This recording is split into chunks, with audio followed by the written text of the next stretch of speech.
Things are being thrown. There's no room for this in the sport. There's no room for Davis brothers to be in the building tonight. The police escorted them out. You saw you and Canelo. What would it look like? Come on, man. I know what I do. I ain't got to talk about it on the streets. I'm me against anybody. I ain't never gonna say another man gonna whoop me. So, you know, that's your answer right there. I guess in Guadalajara, you think it'd be a little different on the streets if Terence came to town? I think every city, every place is different, no? It's different. But we don't talking about the streets. We're talking about boxing, the beautiful sport of boxing. So that's different, way different than the streets. What happens when boxing's most skilled tactician faces the sport's most powerful king backstage? Not just tense words or staged confrontations, this was a full-blown fight that forced security to intervene and shocked the boxing world. Cameras weren't meant to catch it, and the fight wasn't planned for the public eye. But leaks have already surfaced.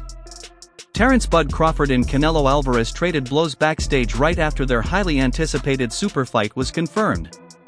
And this wasn't a fake or a staged scuffle, it was personal. This is the story of how a news conference turned into a combat zone, and why this fight could be the biggest and most significant in boxing in over a decade. Let's break it down. I'm feeling great. I've been working out. You know, actually, I just got done running before we headed to the press conference. So everything is going according to plan. I'm looking forward to becoming a 3-time undisputed champion come September 13th. It all started with a calm scene. Canelo sat confidently in a sharp suit, exuding peace and confidence. Meanwhile, Crawford arrived dressed all in black, with his hood up, focused and locked in, seemingly sensing conflict brewing. Like maybe introducing yourself to a lot of MMA fans. Say that again? What's it like, you know, Danny, you got it.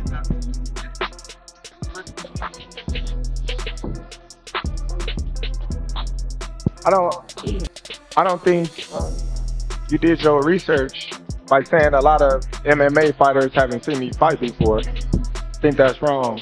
I got a lot of... Initially, both fighters kept it polite.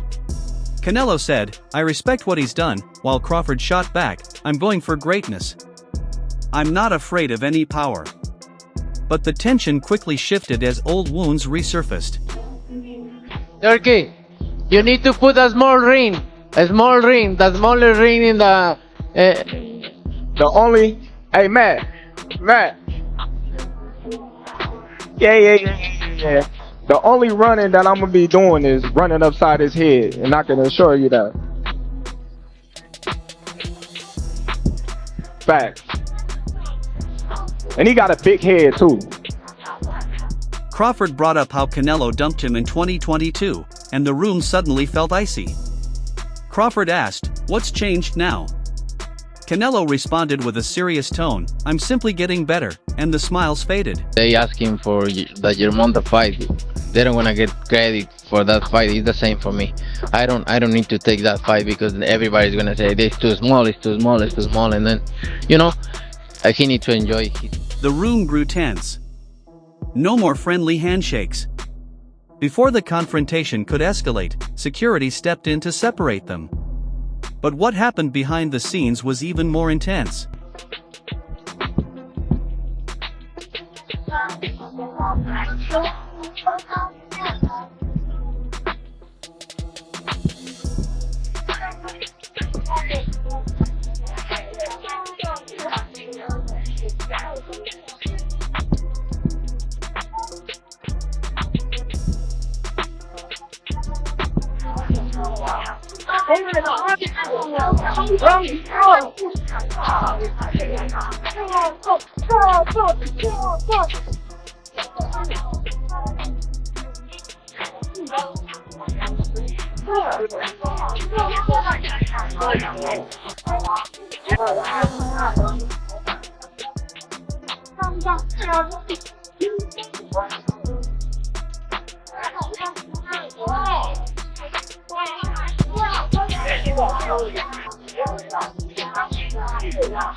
According to sources, the real fight began outside the stage, just after the cameras stopped rolling.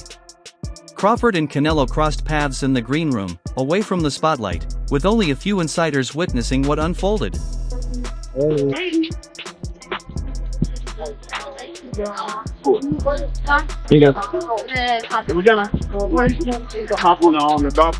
Words turned into action. Crawford allegedly mentioned Crawford's family, a line he wasn't going to let slide. Crawford swung first, and security quickly intervened. Canelo launched a counter that grazed Crawford's neck. This wasn't just a fight, this was the showdown fans had been waiting for, a true pound-for-pound clash. But what if Canelo shoves you in the press conference?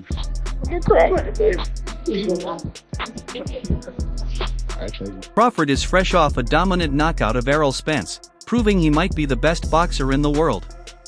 He didn't just beat Spence, he made it look effortless: knockdowns, pressure, precision. Now, he's stepping up 3 weight classes to face Canelo, a historic, risky, and legacy-defining move. But Crawford isn't backing down.